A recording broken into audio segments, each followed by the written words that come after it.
Hello and welcome everyone. I'm Kimberly Boschman and this is the Intentionally Intuitive podcast. In this episode of Numerology Quick Takes, we're going to take a look at the forecast for the week of October 13th, 2025. This is a big week and I'm going to talk about why in just a moment. But first and foremost, this is a general forecast. If you would like your own personal numerology, please book some time with me. My information's in the description box below. And of course, I'd love to work with you. All right, so this week we're going to be working with actually the very beautiful energy of the 42-6. So we're going to break that down, but we have a lot of intensity happening as well. And really it's more on the astrological side of things. We have Pluto going direct today, the 13th. And that's, of course, in the sign of Aquarius, which is a sign of for the people, right? And community and technology and that sort of thing as well. But really, it's a sign that's for the greater community, for the people. And Pluto is death, transformation, rebirth. So it will come in and it will dismantle what it needs to dismantle. It will sort of deconstruct what it needs to deconstruct and sort of put you through the ringer where you need to be put through the ringer so that you can sort of evolve and reemerge as something much more aligned with the energy of your soul, right? So a much higher octave, a much more like connected to the spiritual side of things. It's a very evolutionary type of energy. It can certainly be incredibly transformative and difficult as you move through the sort of changes and metamorphoses that Pluto will bring in. And we can, of course, see this on the global stage. And it's interesting because when Pluto is in retrograde, right, it brings in sort of this like retrospective, like taking a look at, the change or the transformation that's already occurred and how we can kind of utilize what we've learned and, use that in the future type of thing.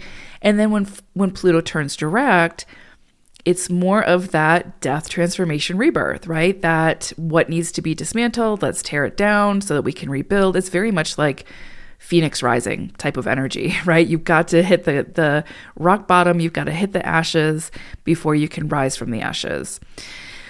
I mean, that's Pluto, right? And Pluto is in Aquarius for the next 17-ish plus years, right? So this is a very long, very progressive, again, long-term transit. It's not going to bring that death, transformation, rebirth overnight. First, it has to bring the death or the destruction, right? Then it's got to bring the actual transformation. Then it's going to bring the rebirth. So for those of us who are, collectively, we're all moving through this, Pluto and Aquarius. And so collectively, globally, this is a movement of change and transformation, like breaking down the barriers and the constructs that are keeping the people from having the power, right? And so if we look to the past, and I'm going to get to the numerology in a moment, but stick with me. If we look to the past, right, Pluto went through Capricorn for many years, and there was an emphasis or a focus on institutions, traditions, the way things have always been done. So you could say the patriarchy. And so a lot of transformation and creating the pathway for greater rebirth occurred when Pluto was in Capricorn.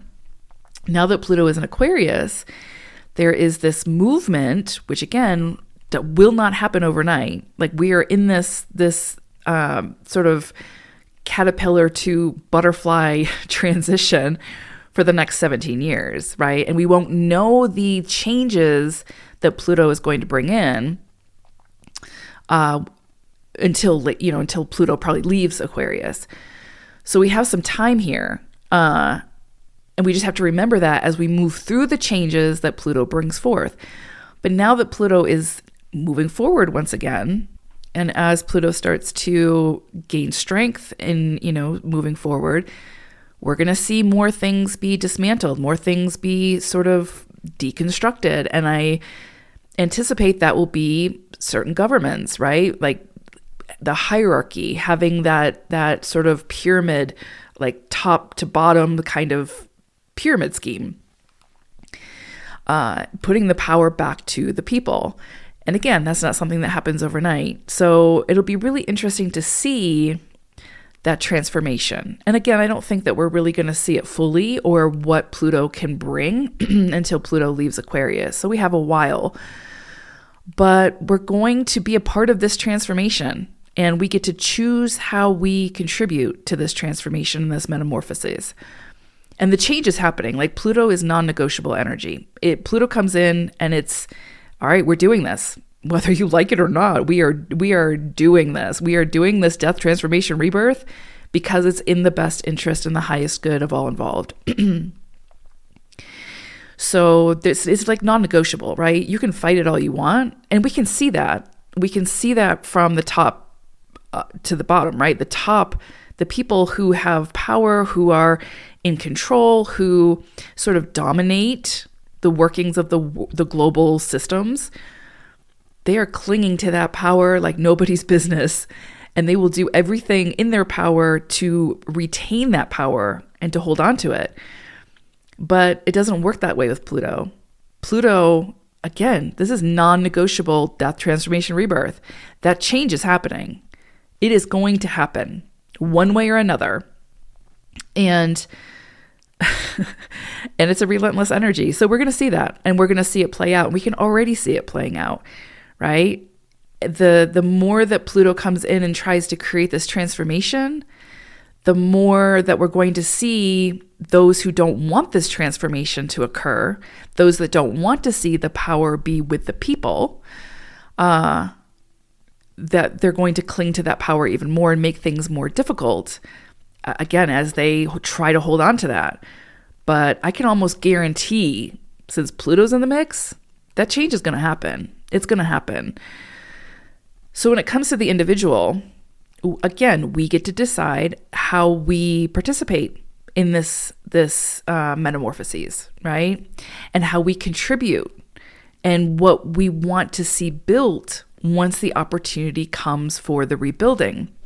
And it's interesting because, I see this a lot with my master numbers, especially. Well, I see it with all the numbers, right? But with master numbers, you can kind of see master numbers and karmics, especially, but anybody. There are certain numbers that are sort of meant to be a really big part in this initial phase, right, of the deconstructing, sort of tearing down, breaking down what's not working. And then there's numbers that are meant to kind of sort of pull back a little bit during this time. They're not meant to be sort of quote unquote on those front lines. They're meant to step in later when it comes to the rebuilding. And I'm not going to spend a whole lot of time on that right now, but if you have a personal reading and if you're interested in that, I can always kind of tell you where your energy falls. But just kind of keep that in mind, right? As you're moving through this, again, 17-year period, it's not always going to be this challenging as it is right now. Usually the initial, right? The destruction, the deconstruction is obviously pretty difficult. Then you move through the metamorphoses. That's often difficult because there has to be change. Even the rebuilding can be a little bit challenging because it's new, right? It's a new territory. It's a new landscape. You're figuring it out as you go, type of thing. So it's all kind of uncomfortable, but it's not always this extreme and this intense. Eventually you start to see the transformation that Pluto is trying to bring. And then you're able to sort of embrace it because you can see that it's sort of helping us to rise above and to be better and to do better and to reach our higher potentials as a species, right? As individuals, whatever. So yeah, we always get to decide as we move through these very powerful and intense transformative periods, how we show up and how we engage and how we contribute and how we participate, right? So we have to keep that in mind because sometimes when we move through these more intense transits, even Uranus and Gemini, really intense transit, especially for countries like the United States, when anytime Uranus has been in Gemini, it's some kind of revolution, some kind of war, something like that. So a little intense. Also Neptune in Aries. So I mean, we are set up for major transformation, not only in the US, but globally. Because, everyone's moving through these transits. But getting back to Pluto, again, if you don't have Pluto making any aspects to your personal planets, right? Like Sun, Moon, Mars, Mercury, Venus, etc., then this is more you're going to see playing out on the global stage, right? And again, you will decide how you're going to show up, how you want to participate, what role you want to play in the process. But if you're like me and you have Pluto also making really significant aspects to your personal planets, you're also going to feel this on an individual level. For me personally, I have Pluto conjunct my moon right now in Aquarius, and this is like the third time it's kind of hit my moon as it's gone forward and then retrograded. Now it's going forward again. So it's exact conjunct my moon, so I'm feeling it, but it's also squaring my ascendant, my north node in Scorpio, and my descendant and my south node in Taurus. So yeah, lots of fun. So yeah, I'm feeling it. So yeah, if you've got placements like that, then you're going to definitely feel it individually as well as collectively. While it's hitting those planets though, or those points, right? Once Pluto moves away from those, you're not going to feel it as intensely. Then you go back to okay, now I'm more on the global stage. Anyway, so just kind of keep all of that in mind, especially if you are sensitive to energy and you feel the shift, right? Because you will feel the shift of Pluto moving forward. It's going to take a couple days probably, or maybe a couple weeks for Pluto to get its strength back and be moving full force ahead again. It's a very slow moving planet, but you're going to feel that shift, and you're really going to start to see things really start to fall apart, start to crumble. There's a lot I could say, but I also need to kind of be careful about what I say. So, just pay attention. And as you're paying attention to what's being dismantled, what is crumbling, what truths come out, what falls apart, be thinking about what role you want to play in this metamorphoses, in this process. Because remember, our individual actions contribute to the collective. So your actions, your thoughts, the energy you put out into the world, the messaging you put out into the world makes such a difference. And I will say too, be very, very mindful, because again, there's going to be a lot of charged energy. So I would say be really careful about the messaging you put out into the world. And I'm talking about when we feel like we are the keyboard warriors, right? Where we feel like we've got to fall to the extreme of a side or take a stance to the extreme and not be curious to seek understanding of the other person or to hear what the other person has to say, because we're in that extreme. And any extreme will lead to some kind of destruction, to some kind of toxicity that is not helpful. So be really mindful about, feeling like you have to take a side and go to the extreme of tearing down another person on the other side of your screen to get your point across or to be right or whatever. I would say, especially over the course of say the next 3 to 5 years, we have to be very conscious, very, very conscious of the messaging that we put out into the world, right? And words have power. I can tell you that as a numerologist. Words have power. They carry energy. So, it's one thing to think something. It's one thing to express it to yourself. But once you put it out into the world with an intention behind it, an energy behind it, it's going to have legs. It's going to have power. So just be really, really mindful of what you put out there, because you're either a part of that energy that's trying to cling to the way things have been and wanting to keep things the same because maybe you were benefiting from it while others were not.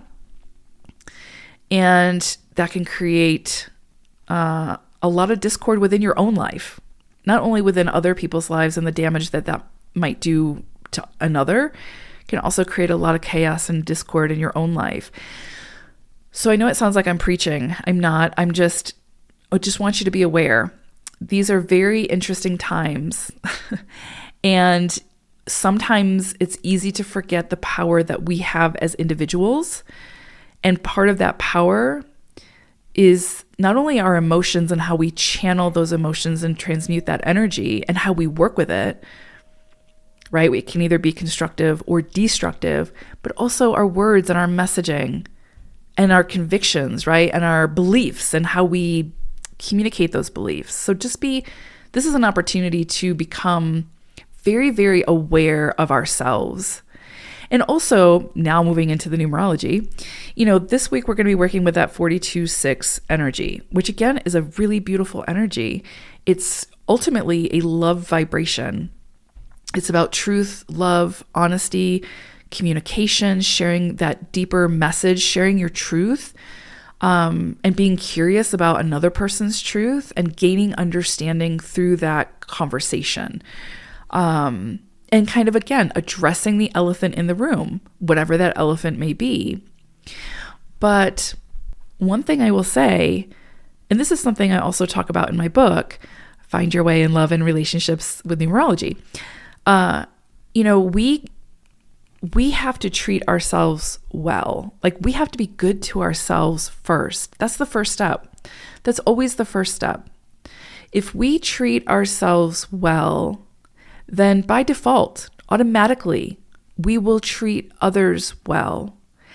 And a lot of times we're so hyper fixated on the external, what other people are doing, what they're saying, how they're treating us, that we're not recognizing, first and foremost, how we're treating ourselves, how we're talking to ourselves, the expectations we're putting on ourselves, the need for perfectionism and how we beat ourselves up if we don't meet that expectation or that condition, just all of the things, right? Looking at ourselves and berating ourselves because we don't look like we did 20 years ago, or we're not as fit as we were 20 years ago, or whatever, you know what I mean? Like, all of the things. And I don't have to tell you what all the things are, because I know that each and every one of you has your own things that, you beat yourself up for, you treat yourself poorly about. And I think this week, it's just that reminder, especially with this energy with Pluto, be good to yourself, like treat yourself well. If that means you have to disconnect from the outside world as much as possible this week, do it. If it means that you have to put things on pause to give yourself some space, to do some self-reflection, to do some self-care, to reach out and seek support, to seek therapy, whatever it is. This is a week where the focus is not so much, I would say, on the external, although, again, how you treat yourself will be a direct reflection of how you're going to treat others. So again, by treating yourself well, by working through your own trauma or the things that are, keeping you up at night, or that you're worried about, or that you have fear over, or whatever it might be, right? Doing the work to deconstruct that fear, overcome that worry, to bring it back to the present moment, to build yourself up instead of tearing yourself down. That is going to be not only super empowering, but it's going to be a direct reflection of how you're going to treat others. And then guess what? The more people do that, the more we start to see that evolution and change globally. I really do feel like so many of the wars, this goes back to psychology, right? So, this isn't even really numerology, although they go hand in hand a lot. But if we don't feel good about ourselves, if we're not, whole, if we don't feel whole, or at least, it's hard to be whole all the time, but if we're not at least actively working towards that wholeness, or which I think we are always doing. But if we're not treating ourselves well and giving ourselves grace and finding acceptance for ourselves, we don't always have to love ourselves and be just perfect in that sense. Acceptance goes a long way, right? Accepting what we can't change, loving what we can't change, being okay with our shadows, finding ways to work with our shadows instead of feel shame around them. The more that we can find tap into our own personal magic, embrace that magic, embrace ourselves, give ourselves grace, give ourselves that pause that sometimes we just need without feeling shame or guilt or feeling like we have to apologize for it. The more that we can do that, the more we fill up our own cup. And it goes back to that old saying, right? Fill up your cup before you try to fill up others. You can't give what you don't have.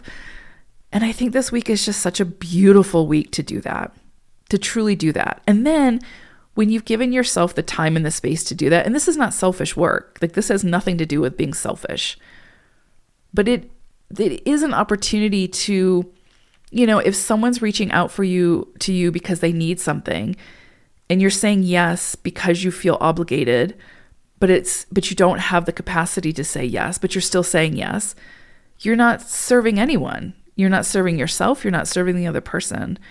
And so I think this week is a beautiful opportunity to recognize where sometimes we just have to say no, or we have to hit the pause button, or we have to disconnect for a little bit and get reconnected to ourselves. And that's why I don't mean to plug my book, but I do speak about this in my book. It's such a theme of it where it's, first we have to come back to ourselves before we can come together with others. And this 42/6 energy and Pluto going direct in Aquarius is such a beautiful opportunity to do this, right? To start at the source, and you are the source. Get your source in order, right? Get yourself in order. And it's not it doesn't necessarily happen overnight, but most people, at least in the Western world, right? Most people are so hyper fixated on the external and others, right? How can I help you? How can I serve you? How can I assist you? How can I be of service? Blah, blah, blah.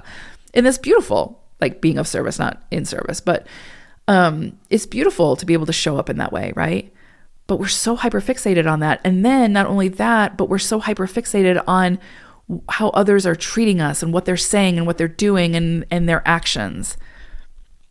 And, it goes back to that book, if you've ever read it, and I feel like the whole world needs to read it again if they haven't, but it's the Four Agreements by Don Miguel Ruiz, which is I'm just going to leave it there. If you haven't read that book, read it. And if you've read it again, because it's just that reminder. It's not personal, right? Our work lies within ourselves. First, we have to come back to ourselves before we can come together with others. Always. If you are not treating yourself well, you are not treating others well. I mean, that's the nature. You might think you are, but you're not. And that's going to be reflected in your relationships.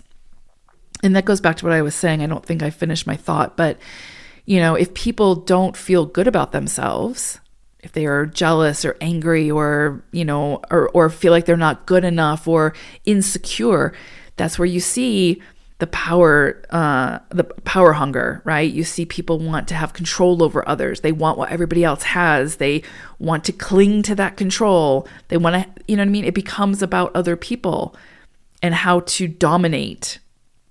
And there's nothing healthy about that. You can look at it in any situation. And again, this goes back to psychology. If someone is treating someone else poorly, it really doesn't have anything to do with that other person. It has to do with self and the loathing of self, or the insecurities of self, or the fear, or the whatever, the judgments.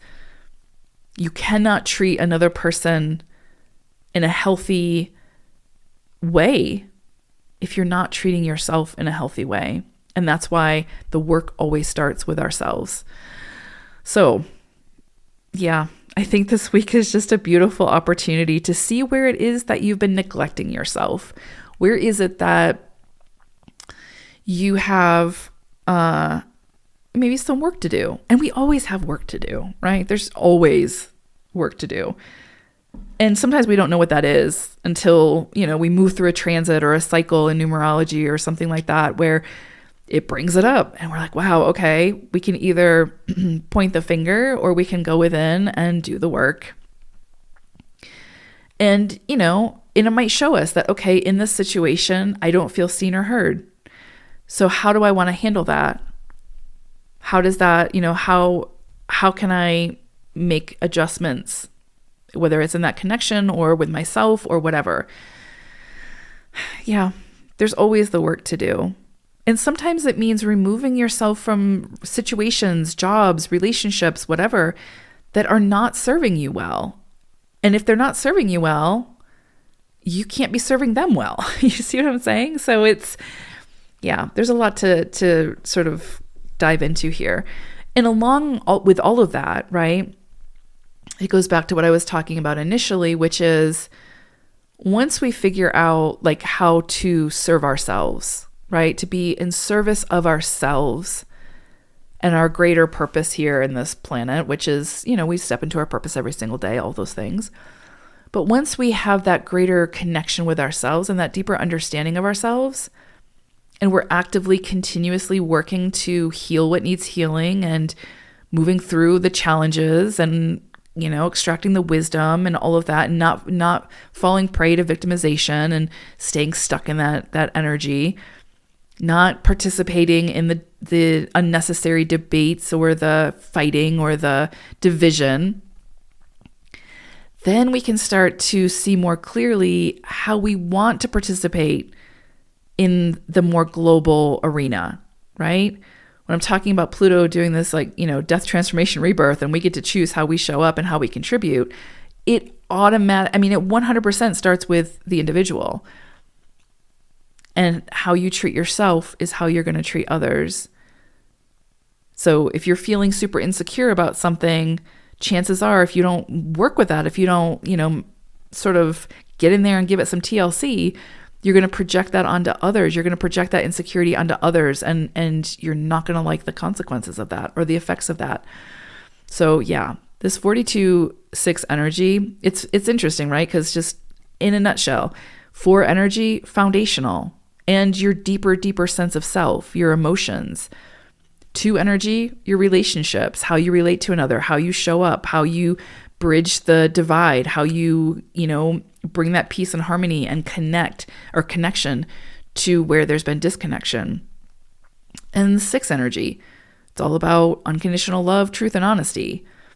And sometimes, a lot of times, there's a lot of challenges you have to move through in order to get to that truth, love, and honesty in a truly authentic way. So yeah, really powerful energies here. And what I love about Pluto, even though I'll tell you, as someone who has been through some really hardcore Pluto transits, personally, on the individual side of things, it's a love-hate relationship, because when you're moving through those transits, man, they are intense. They are intense. They are intense. But somewhere along the line, you're like, wow, okay, I appreciate this, because this is helping me to become the most truly authentic person that I came here to be, right? The truest sense of myself through these metamorphoses.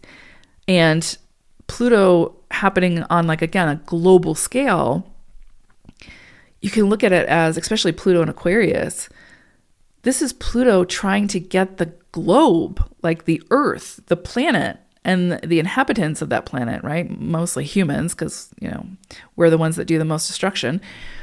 But Pluto is trying to get us to our higher octave. Pluto is quite literally trying to raise the consciousness of this planet. But Pluto doesn't do it alone, right? We're the ones who do the work of Pluto. So yeah, so there is a movement at hand, and it's a significant one. And it's what you came here for, really, because that's why we're here in this moment in history, is to be a part of this. So it's intense. It's challenging. We're seeing like the best and the worst of humanity, right? We've seen the best and the worst of humanity throughout the decades, right? Generations, centuries. But it's like, this is an interesting point in history because quite literally the mask is being ripped off. We're seeing very clearly what for so long we weren't meant to see, right? The underbelly, the ugliness. And we have a decision to make in what we're going to do about it, right? So that's what I mean when I say every single individual plays a part in the global metamorphosis, right? And the role, you get to decide what role you'll play and how you show up. So yeah, choose wisely. I think in the next, 17 years or so, this entire planet is going to be totally different. The global landscape is going to be totally different. Totally different. But yeah, so I'm going to leave it there. Ultimately, what I would say is this week, be good to yourself. Do the work, right? Come bring it back to yourself. Give yourself that TLC, but also be really honest with yourself of, where it is that maybe you need a break, where it is that maybe you need to be, hear the hard messages and yeah, just whatever's needed. So I'm right there with you, but I hope it's a great one. Take care, everyone. Thanks so much for being here. I really appreciate each and every one of you. All right. Bye for now.